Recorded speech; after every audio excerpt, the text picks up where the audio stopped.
Hi guys, and welcome back to the channel Held Dominance. Anthony here. Please remember to like and subscribe, and also click that notification bell if you're enjoying what you're seeing and want to see more. Coming up, excerpts from the ChasingRoos podcast talk with International Rugby League's independent chairman, Troy Grant. And the first name has been announced for the Carolina Cup in Kannapolis. As hosted by the Carolina Lightning at Kannapolis, the Carolina Cup is between two all-star teams where they are going to be playing 20 players from all over America against 20 others. And Nick Newlin, who has the Atlanta Rhinos side, and Ryan Burrows of International Rugby League, playing for the Toronto Wolfpack, also playing as co-owner, co-coach of the Washington DC Cavalry for the NARL season, have put themselves up forward as captains for this inaugural, let's call it inaugural, All-Stars type game. Now, the reason why I bring this all up is that overnight on the 10th of August, so the 9th in America, there was the first announcement of one of the players that are going to be involved in this game. The game's players are going to be picked via a draft system, and the draft is taking place on Saturday the 14th of August. So, who is that player? Well, it's Joe Eichner. Eichner, a rugby league player from Florida, has played professionally for the Toronto Wolfpack, playing in their inaugural season in League One. Primarily a second row, Eichner is a United States international representative and was a member of the 2017 World Cup squad. He was supposed to play for the New York Freedom in the 2021 season, but has that pushed back for 2022. We'll see if he, well, hopefully he'll be involved in the inaugural season when that kicks off in April. Carolina announced all this on their social media for the international game, the All-Stars game, and we're hoping for more information for the Carolina Cup over the next few days, as well as that draft, so that there's more players, more rugby league in America coming out. See it. As I mentioned in a previous video, there has been some interest at governmental level around the Kannapolis area, so it may spur on some much needed support for rugby league in that area. There are a few events that are going on. There's concerts, there's Rugby League Nines, the Women's Rugby League is going to be played, and then the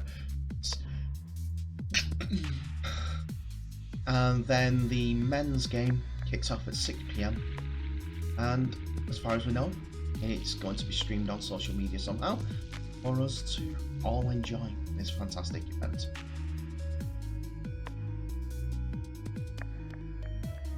So I've just been listening to the ChasingRoos podcast as it was released on the 9th of August for an interview with NRL head international chair, independent international chair, Troy Grant.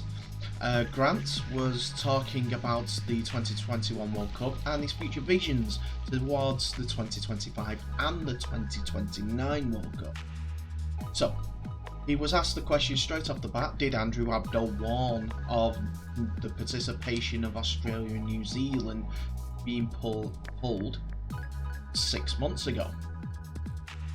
He went around the houses a little bit, but he basically said they had concerns, but they didn't say they were going to pull out.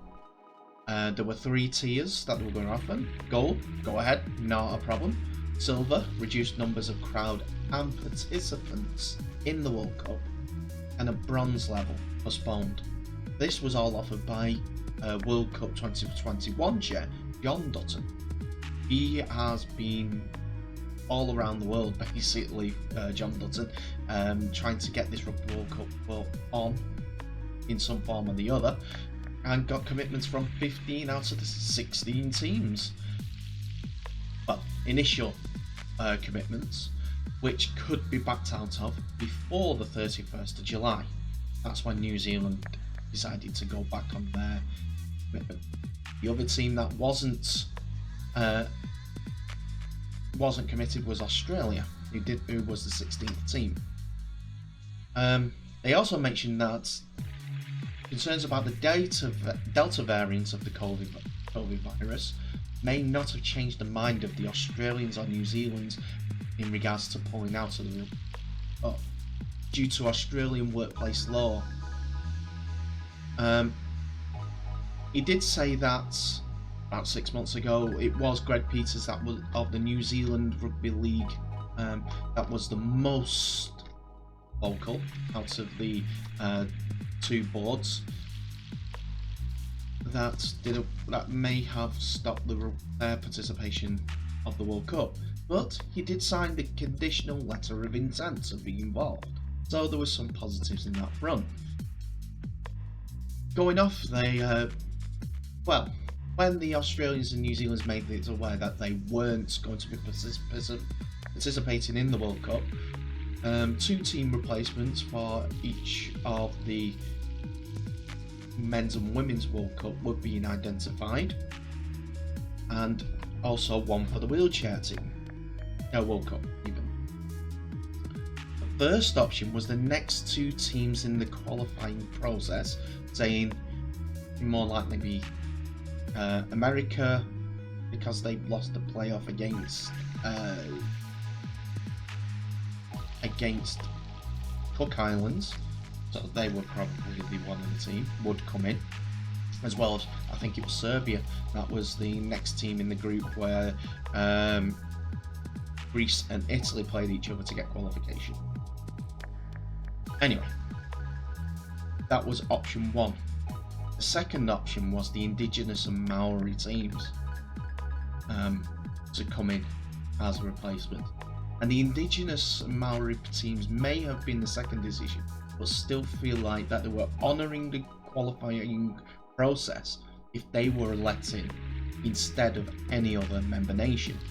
The main focus was 2 of the 60 member nations to come in. He did also say that the NRL players individually canvassed to be involved in the Rugby League World Cup to the ARLC, but the Indigenous team went as a collective to the ARLC board to be included in the Rugby League World Cup.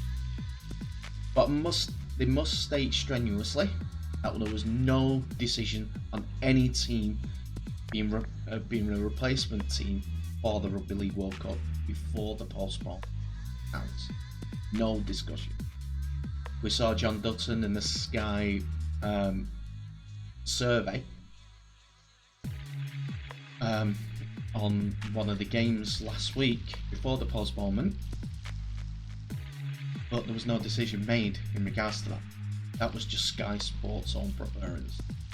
Anyway, so the players that for other nations like Tonga, Samoa, Papua New Guinea, Fiji, were not guaranteed for the Rugby World Cup as because of the NRL clubs stepping in, and that was one of the many reasons for the postponement decision. And another one was one that I seen quite early before the postponement announcement came through, was the NRL women's competition was postponed until October 2021, which would have clashed with, you guessed it, them playing in the Rugby World Cup. So they already set their stall out. There was no way that they were coming back for 2021. South Sea nations, though, like the Pacific nations that I mentioned, Tonga, Samoa, Fiji's, so on, wanted the World Cup to go ahead due to political funding and also sponsorship deals, so that they can keep their sport alive. On the change of this, though, they were talked about if there would be any sanctions involved for the Australian teams, the men's, women, or wheelchair, or the New Zealand's teams, men's or women's, due to their pulling out of the World Cup. And as far as they're aware, there have been no rules broken or any policies that the International Rugby League hold to determine any of the sanctions that may come into place, because no deadlines have been passed before their intents have been done. So Mr. Grant did actually say he may have to look into this, as the timelines did feel a little bit late in the day. That might have to be done. On the postponement to 2022, he was asked by Michael Carbone, Roy Grant, that is, what's going to happen in regards to scheduling, TV rights, the participating pitches, Premier League and Rugby League World Cup, FIFA World Cup being disrupted, being a disruption for the Rugby League World Cup due to their being on when the World Cup's been on. That is all going to be dealt with by John Dutton and his team at the Rugby Cup 2020, as Grant feels that Dutton is a great asset to the whole of Rugby League, and his connections within the sport and outside the sport would be the best place to sort that side out. I feel that if Grant continued that he feels a massive interest it's in a massive interest in the NRL's future for the game. If they mixed in a little bit of more involvement in promoting the International Rugby League with benefits that would benefit them. For instance, if they come out and get involved in internationals or go into other nations playing internationals, help building up rugby league in those other nations, there is more benefits that players could come out and they could be getting world stars, which people are paying shirts for in, say, Japan, America, even Africa. Imagine all those shirt sales in all those nations, which is over, well, there's about 2 billion people. But no, would that financially benefit them? Anyway, so we moved on a little bit to 2025, looking forward to that, as this postponement will surely have knock-on effects to that qualification. And the MAAs, Oceanic tournaments, the Euros, and Nines World Cup were all involved in a calendar that was set to be released at the end of July for the Rugby League Commission. But due to the postponement, that is going to be postponed until the end of the year, the release of the calendar. But they're trying to look into places where the two things, the tournaments that are going to be involved and Rugby League World Cup qualification, can mix in as one entity to cover that actual boundary. So it's a greater incentive for teams to be involved in those tournaments and a greater victory plan. So as I said, that calendar is hopefully going to be released at the end of the year, Mr. Grant said. He's on his right honourable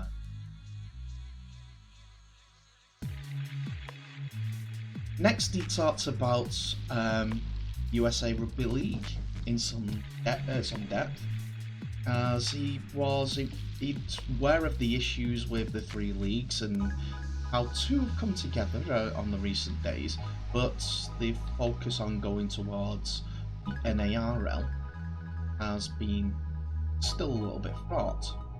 So the International Rugby League have been in touch, and the USARL are indeed a member nation of the International Rugby League, but they cannot overlook the NARL because they want to become a pro league, and they're doing that at a fast pace. But there needs to be a link up between all the three pathways, NARL, USARL, California RL, to get rugby league to a status where all these players are coming through and are playing World Cup League. That's their aim. USARL have some internal issues, according to Grant, that they need to solve.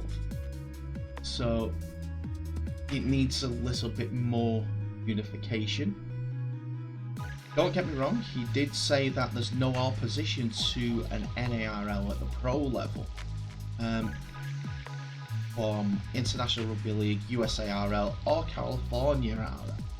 They just need some link up and help for each other to progress the sport over in America. He walked into a conversation on France 2025, and he said that that is the aim of the international board, to have that tournament running, and he thanks Luc Lacoste's efforts in planning for the French League World Cup in 2020. He said the plan is amazing that in, but there's also a future strategy. So he needs those three leagues in America to join up, as he's looking at a North American Rugby League 29, 2 calendars.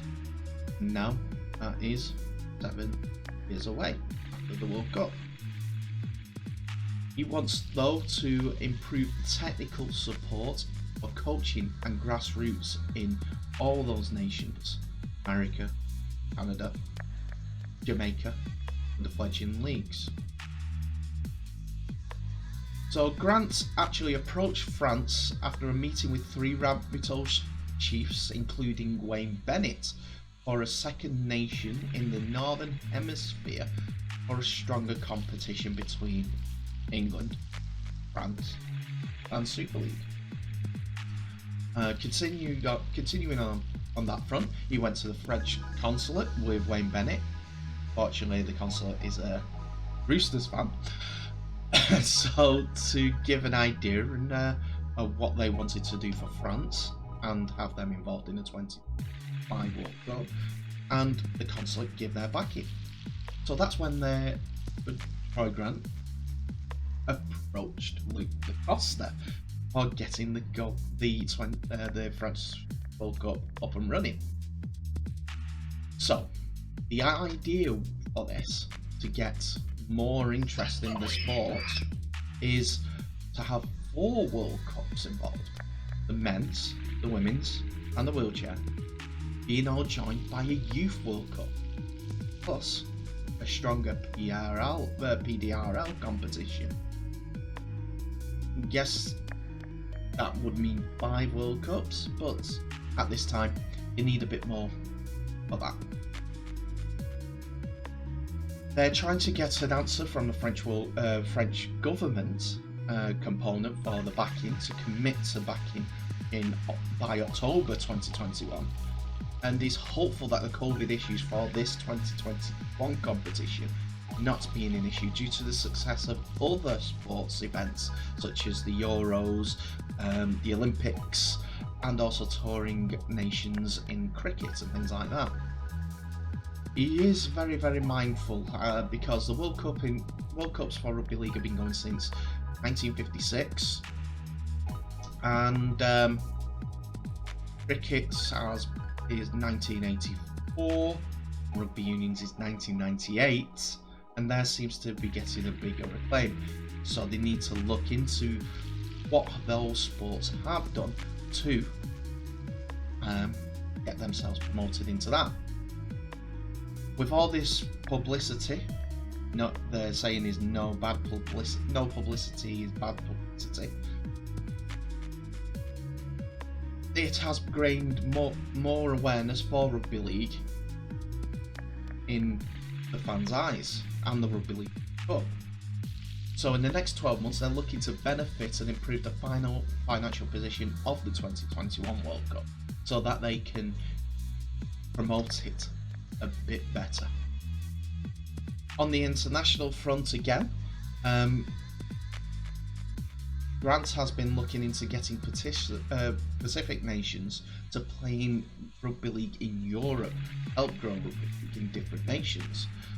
And he's also looking at a far better connectivity between all levels of rugby league, whether it's grassroots to NRL or the international level. Because without the grassroots, you won't get a Latrell Mitchell. You won't get the volunteers to bring through a Sonny Bill Williams. You won't get a schools competition that you see, I guess his first name, Ponga and the Newcastle Knights, which videos are on the YouTube are about being involved.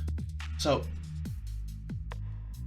he's hoping to produce a technical pathway for both rugby league and also coaching in rugby league, players and coaching, that is what I meant, to improve our sport. We don't know where the next star is going to come from, so let's get the stars aligned with coaches, thanking the volunteers, putting the technical expertise out there so that we can have a sport that grows. I do have to say is go and listen to that Chasing Roos podcast on Spotify. You can easily find it on their Twitter account, and I'll put a link to that actual podcast below in the comments. So yeah, enjoy. Go listen to them, please. It's their story, they brought it out. Thank you very much.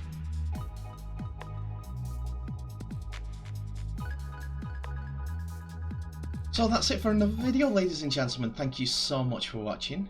No teaser today. I just want to say thank you in so many languages, as I can't do this without you guys watching.